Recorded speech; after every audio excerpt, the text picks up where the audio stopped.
Hi guys, welcome back to our channel. తెలుగులో అయితే Martin trailer అయితే రిలీజ్ అయింది. నేను చూడడం జరిగింది అనమాట. మార్టిన్ గారు ఈ మూవీకి మ్యూజిక్ అందిస్తున్నారు. ఆ మార్టిన్ ట్రైలర్ అయితే పవర్ ప్యాక్ ఉందని చెప్పుకోవచ్చు భయ్య.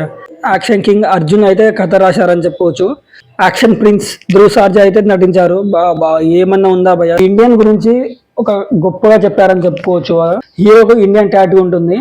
సో అది నెక్స్ట్ లెవెల్ అని చెప్పుకోవచ్చు. ఆ కటౌట్ కి ఆ ట్రైలర్ కి ఏమన్నా సంబంధం ఉందా భయ్య? బాబా హాలీవుడ్ కట్అవుట్ అని చెప్పుకోవచ్చు అనమాట. ఈ మూవీ పాన్ ఇండియా మూవీ కాదు, ఇది పాన్ వరల్డ్ మూవీ అని చెప్పుకోవచ్చు. ఎందుకంటే అన్ని భాషల్లో రిలీజ్ అవుతుంది అనమాట. ఏ లాంగ్వేజెస్ ఉన్నాయో అన్ని లాంగ్వేజ్ లో అయితే రిలీజ్ అవుతుంది అనమాట. యాక్షన్ సీన్స్ అయితే వామ్మో, ఆ కట్అవుట్ కి అయితే అది చాలా తక్కువనే చెప్పాలి. అయినా ఈ సినిమా బ్లాక్ బస్టర్ హిట్ అవుతుందని నేను మనస్ఫూర్తిగా నమ్ముతున్నాను అనమాట.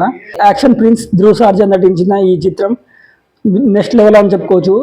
ఇండస్ట్రీకి ఒక పెద్ద హీరో వచ్చాడని చెప్పుకోవచ్చు అనమాట. సో తను ఇప్పుడు చిన్నోడేలే కానీ ఆల్రెడీ తమిళ్లో ఒక పెద్ద హీరోనే తను. సో ఆ రేంజ్లో తను కలెక్షన్స్ అయితే కుమ్ముతాడని చెప్పుకోవచ్చు అనమాట. ఆల్రెడీ చాలా సినిమాలే చూసాం తన దగ్గర నుంచి. సో ఇది నెక్స్ట్ బ్లాక్ బస్టర్ హిట్ అని చెప్పుకోవచ్చు. సో ఈ ట్రైలర్ చూడంగానే హిట్ కొట్టేశాడనిపించింది నాకైతే. సో అంత డెప్త్ అయితే ఆ ట్రైలర్లో ఉందని చెప్పుకోవచ్చు అనమాట. యాక్షన్ ప్రిన్స్ అనమాట.